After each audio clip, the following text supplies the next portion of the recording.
नमस्कार मंडळी. तर मी सोनिया तुम्हा सर्वांचं स्वागत करते आपल्या छोट्याशा एका मिनी ब्लॉगमध्ये.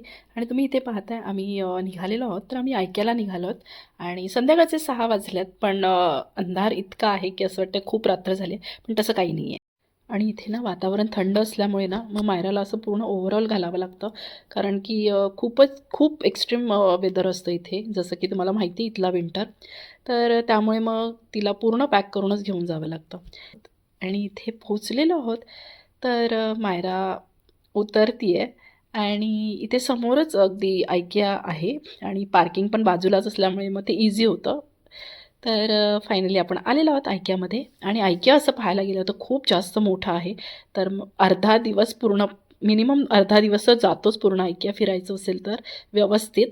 तर मला इथे फक्त काही गोष्टी घ्यायच्या होत्या, त्यासाठी मी आले होते. त्यामुळे मी पर्टिक्युलर सेक्शनमध्येच गेले होते. ते युटेन्सिल्स मला घ्यायचे होते काही, जे की अवेलेबल नव्हते आणि ऑनलाईन देखील ते अवेलेबल नव्हतं. मग मी आले कर्टनच्या सेक्शनमध्ये. मग मला कर्टन घ्यायचं होतं, तर ते मी घेतलेलं आहे.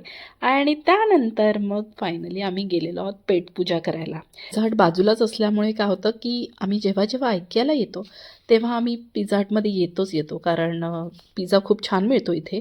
आणि ब्रेड गरम असल्यामुळे ना पिझ्झाची टेस्ट आणखी छान लागते. तर आम्हा तिघांनाही हा इथला पिझ्झा खूप आवडतो. तर मग आम्ही वन्स इन अ मंथ आम्ही येतो पिझ्झा खायला. असं रेग्युलर तर आम्ही असं जंक फूड नाही खात. तर पण मायराला आवडतो म्हणून आम्ही महिन्यातून एकदा आम्ही तिला देतो आणि आम्हीही खातो. तर अशा पद्धतीने आम्ही पिझ्झा छान एन्जॉय करतो, कारण मायरा पण स्कूलमधून आली होती आणि तिला पण भूक लागलेली होता. आजचा माझा मिनी ब्लॉग. तुम्हाला हा ब्लॉग कसा वाटला मला नक्कीच कॉमेंटद्वारे सांगा. आणि जर ब्लॉग आवडला असेल तर नक्कीच लाईक करा.